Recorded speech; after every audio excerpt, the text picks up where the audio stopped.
मेरे साथ प्रोफेसर भुवन भास्कर जोशी जी मौजूद थे।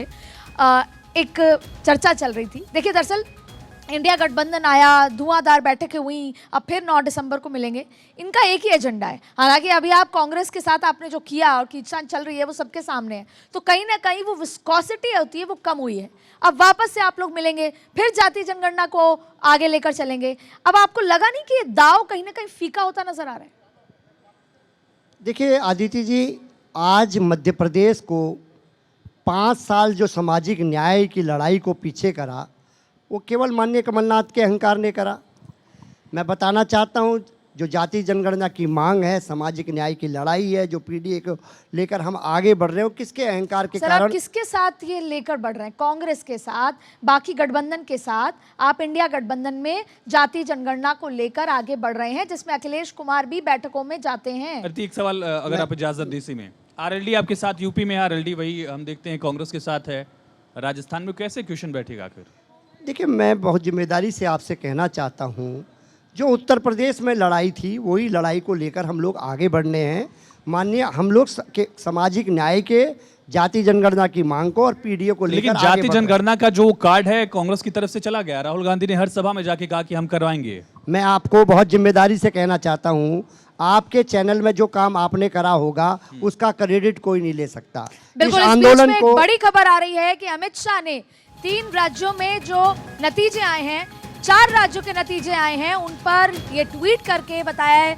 शाह ने ट्वीट कर जनता को धन्यवाद दिया है।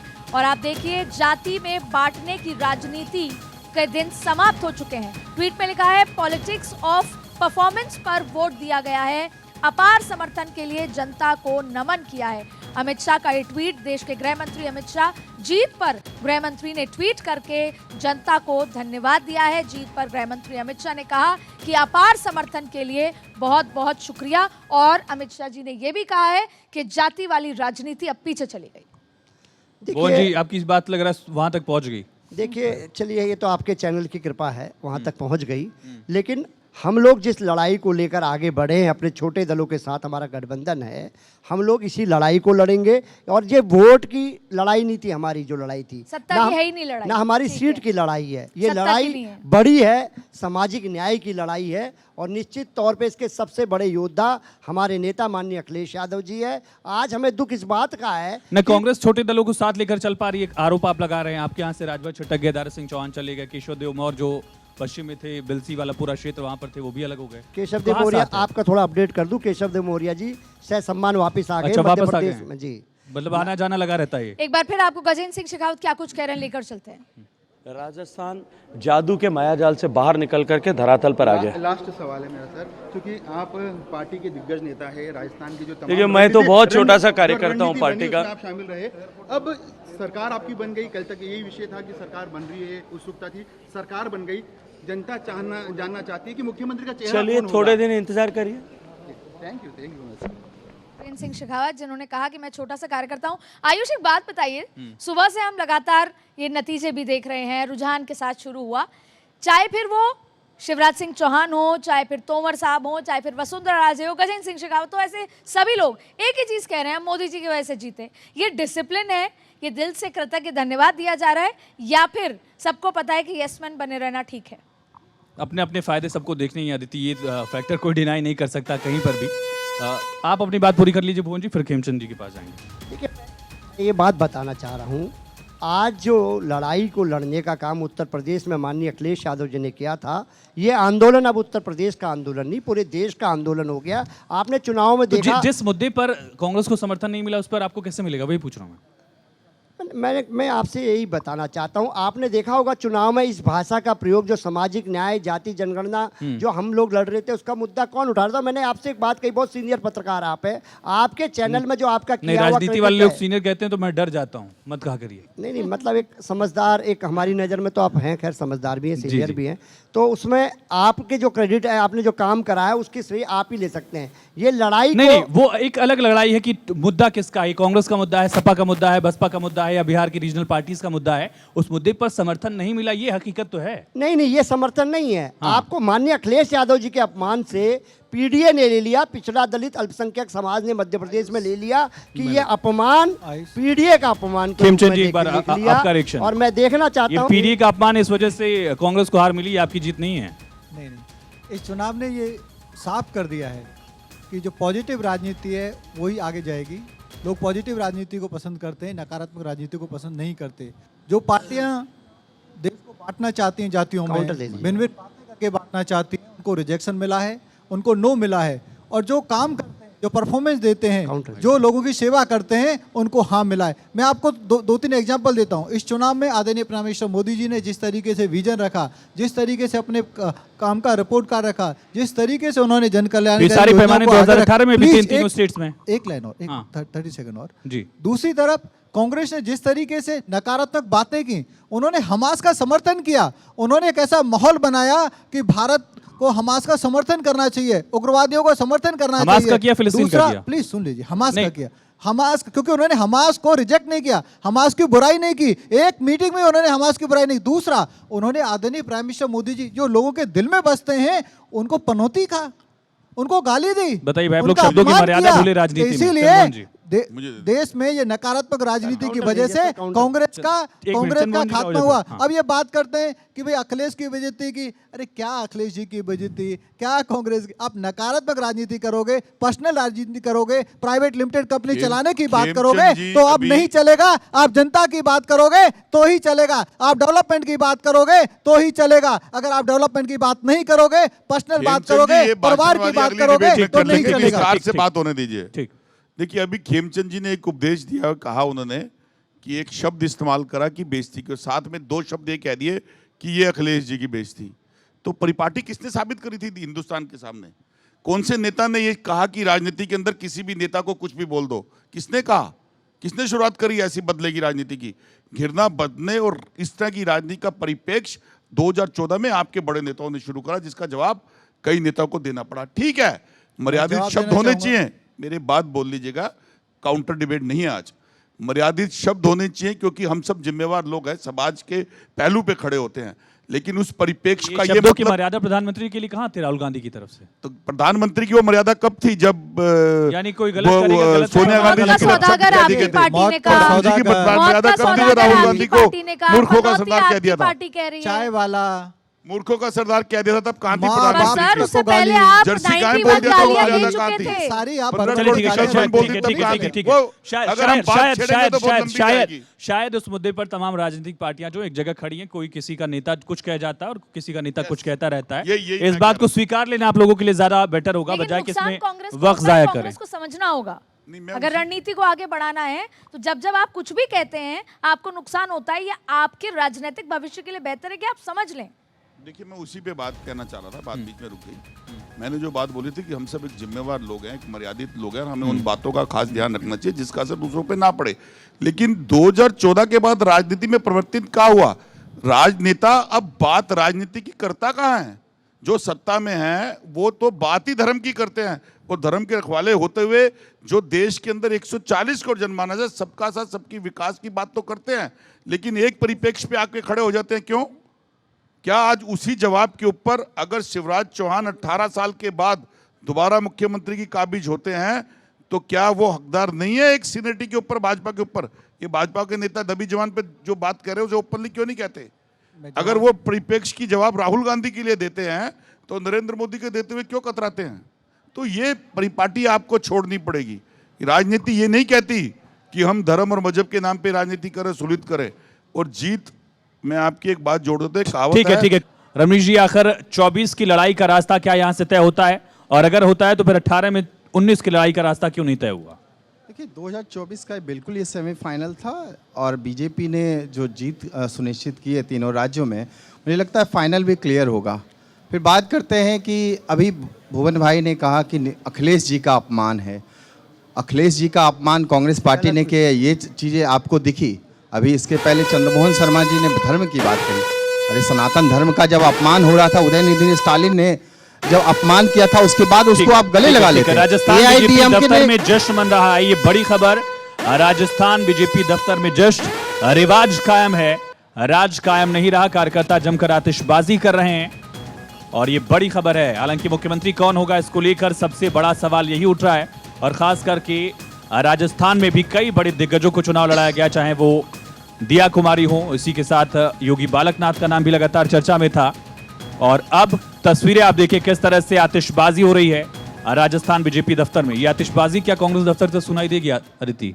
कितनी दूर है? देखिए वैसे तो दूर है, काफ़ी दूर है, नया वाला पास है, लेकिन ये प्राइम लोकेशन पे है और ये मुख्यमंत्री आवास से बड़ा करीब है। ये उस चौराहे पे है जहाँ पे सिविल लाइंस बहुत पास में है।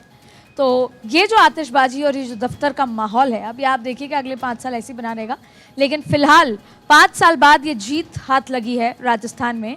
और ये कुछ देर पहले प्रेस कॉन्फ्रेंस होते हुए अरुण सिंह को देखा था। देखिए अरुण सिंह कर्नाटक के भी प्रभारी थे, लेकिन कर्नाटक हाथ से फिसल गया था, तो राजस्थान की जीत उनके लिए बहुत महत्वपूर्ण है। अच्छा, राजस्थान का मैजिक भी बता देते हैं। ओम माथुर जो कि छत्तीसगढ़, एक और बड़ी खबर देखिए, गजेंद्र सिंह शेखावत दिल्ली तलब किए गए हैं और ये अभी की बड़ी खबर इसलिए भी है क्योंकि आज रात तय होना है कौन होगा मुख्यमंत्री। ऐसे में आज रात को बड़ी बैठकें हो सकती है, अमित शाह नरेंद्र मोदी के साथ बैठकें हो सकती है, बीएल संतोष के साथ बैठक हो सकती है।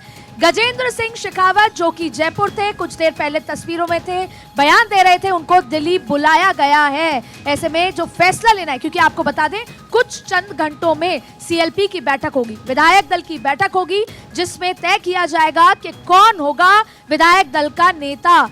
तो बड़ी खबर यहां पर कि गजेंद्र सिंह शेखावत को दिल्ली बुलाया गया और मैं ये मान सकती हूं कि अरुण सिंह को भी दिल्ली बुलाया गया होगा। और ऐसे में वसुंधरा राजे पर भी आपको अपडेट कुछ देर में देंगे कि क्या वो भी दिल्ली आ रही हैं। क्या गजेंद्र सिंह शेखावत भी दावेदारों में से एक हैं? जरूर, देखिए बिल्कुल हाँ, भले ही वो चुनाव नहीं लड़े हैं, लेकिन बहुत बार ऐसे हुआ जब वो जो चाहते थे वो नहीं हुआ, क्योंकि बैठक में बहुत सारी ऐसी चीजें होती हैं।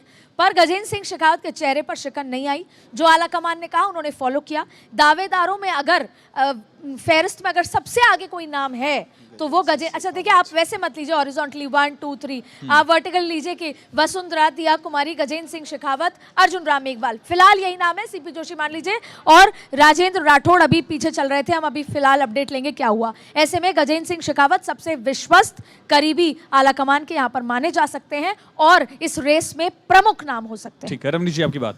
मैं कह रहा था कि देखिए राजस्थान जो है, राजस्थान में आखिर कांग्रेस पार्टी चुनाव हारने का क्या कारण रहा होगा?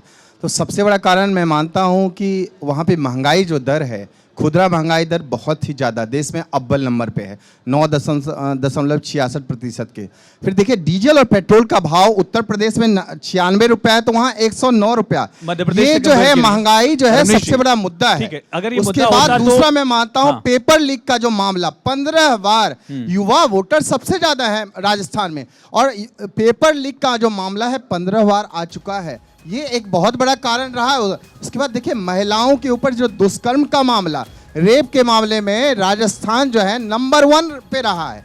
और ये जो है मुझे लगता है महिलाओं को आप सुरक्षा दे नहीं सकते, और हिंसा में जो एक विशेष वर्ग के लोगों को आप कहीं ना कहीं पुरस्कृत देते नजर आए, ये भी मुझे लगता है एक बहुत बड़ा मैसेज गया है। चूंकि 88% जो जनता है वो हिंदू है वहाँ राजस्थान में, लेकिन आप उसको कहीं ना कहीं दरकिनार किया। अभी हालिया जो घटना हुआ वहाँ पे आपने जो विशेष वर्ग है उसको 50 लाख मुआवजा देते हैं, कन्हैया लाल को आप वो मुआवजा नहीं देते हैं। तो रमनीश जी आप ये कह रहे हैं कि धर्म पे चुनाव लड़ा बीजेपी ने? बिल्कुल, देखिए मणिपुर पे क्या कहेंगे? मणिपुर पे हुई जो दंगन अवस्था उस पे क्या करेंगे? धर्म का जब देखिए यूपी के अंदर हुई हादसे पे क्या कहेंगे? वो जब ज्यादा राजस्थान पे बढ़ा तो इसका प्रतिफल हमने देखा चुनाव में।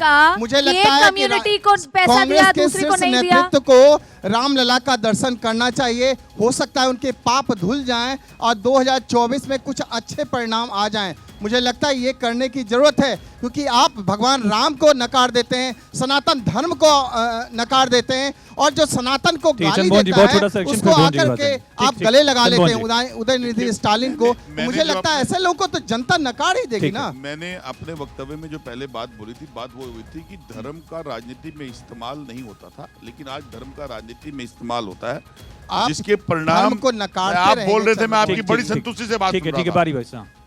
और धर्म का राजनीति में इस्तेमाल होने का ठीक है, आज उससे सत्ता जुड़ मिल रही है, जिनके सत्ता का सुख भोग रहे हैं, लेकिन भाई इसके कमलनाथ जो ने परिणाम बागेश्वर आने बाबा वाले के पैर जाएंगे, छुए, कहा हिंदू राष्ट्र आने है, वाले जो कहने की परिणाम जरूरत क्या आएंगे है? वो गंभीर होंगे। ये तो आपके यहाँ भी कहा जाता है। नहीं, बिल्कुल मैं क्या मैं एक दो क्वेश्चन हिंदू पूछ सकता हूँ, हूँ? ब्राह्मण हूँ, मैं अपने धर्म मुसलमानों को को मानता हूँ, तो रिजर्वेशन इसका देने की ब्यौरा बात किसने करना की? मिलने एक बार जुलने नहीं है। wait कर लीजिए। लेकिन आज राजनीतिक नेता किसी चीज की पहल करके चल रहे हैं, ये पहले कहाँ होता था? जब आप देश की आजादी से आज तक आए हैं, तो तब कहाँ आपका सफर तो था? इसकी लेकिन शुरुआत अब कांग्रेस कब कर सफर रही यहाँ है? से शुरू होता है। धर्म के नाम पर राजनीति ना करने की शुरुआत। नहीं, ऐसा कुछ नहीं है। धर्म का जरूरत आपके घर से शुरू होती है और आपके ऑफिस तक आती है, लेकिन उसको अगर आप पॉलिटिकल मंचों पे लेके आते हो तो उसके लिए फिर ठीक है, आपको खेमचंद जी, सबसे आप लोग पहले राजनीति उसका का जरूरत भी जो पूरी करनी चाहिए। धार्मिक इस्तेमाल है वो किया करते हैं हमेशा। हमारे लिए धर्म आस्था का विषय है, कांग्रेस के लिए राजनीति का विषय है। मुसलमानों को आरक्षण देने की बात कौन करता है? कांग्रेस करती है। क्यों करती है? जब आप हमारे मुसलमानों संविधान को में नहीं है, हिंदुस्तान का तो आप वासी क्यों नहीं करते हो? मानते? अरे मानते हैं। देश के प्रधानमंत्री लेकिन सबका साथ आरक्षण सबका को विकास की बात नहीं जो हमारा करते। संविधान ही देश के नहीं कहता, प्रधानमंत्री तो जब वोट आरक्षण मांगते हैं देते क्या इसका मुसलमानों से मतलब वोट नहीं सीधा-सीधा मांगते? है। आप अपील फिर जब करना आप चाहते हिंदू हो, और धर्म आप की बात अपील करते हैं तो politics फिर आप करना चाहते हो, मुसलमान वहीं और वर्सेस हिंदू हिंदुओं क्यों का कर गला लेते जब हैं? काटा जाता है तो आप वही चुप बात रहते जो मैं हो। कह रहा था। आप हमास का समर्थन करते हो। जब आप आपको जब अपनी इस तरीके सहूलियत की के लिए बातें चाहिए, करेंगे, तो ये मुसलमान साफ देश साफ का दिखाई विरोधी। देगा। आयुष, ये अगर एक हिंदू ट्रेलर है बनता है, तो 2024 आप उसको का। compensation ये नहीं ट्रेलर देते। है कि मुसलमान 2024 बनता है, का तो चुनाव करोड़ों किन रुपए मुद्दों पर लड़ा compensation जाएगा? देने को तैयार रहते हैं। ये कोई एक ही इसमें मुद्दा डाउट है। नहीं है। देखिए अदिति, इंटरप्ट मैं करना चाहूंगा 10 सेकंड। विकास ही सबसे बड़ा मुद्दा है। पर विकास आप तो से धर्म बड़ा पे कोई बात मुद्दा करें, नहीं है। विकास पे हो तो भाई, अच्छी आम बात है। जनता को बीजेपी ने मूलभूत विकास आवश्यकताएं आवश्यकताएं चाहिए चाहिए, धर्म और की राजनीति प्रधानमंत्री हो रही है। नरेंद्र मोदी अपील पे यदि थी। दे रहे हैं तो मुझे लगता है बदलाव की जरूरत ही क्या है। और ऐसे गठबंधन को आप देखिए, ढाक के 3 के 13 जहां पे नजर आ रहे हैं, इंडिया गठबंधन है कहाँ भाई? अरे अभी आप अखिलेश है क्या? बता रही गठबंधन हैं, है क्या? इसके जाके- कमलनाथ अखिलेश व अखिलेश कर रहे हैं। अरे भैया 5 सीट यदि दे देते तो क्या जाता? लेकिन के नाम मुझे की लग वोट रहा है किसने मांगी थी? आप अमित शाह जी का बयान क्या था? कांग्रेस ने मांगी, देश के कांग्रेस प्रधानमंत्री ठीक है, ठीक है, ठीक तरह है। से अब तेज तो खत्म हो गया है, नतीजों के साथ तेज तो करती है। खत्म हो रहा है, लेकिन 24 की राह में परफॉर्मेंस भुवन जी की कहाँ पॉलिसी खड़ी है? Samajwadi party, India coalition, Congress के साथ। देखिए, मुझे आपकी बात का जवाब देना, लेकिन दो लोगों की बातों का जवाब पहले दे।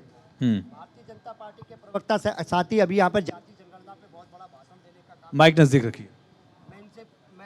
मैं इनसे पूछना चाहता हूँ, आवाज आ रही है?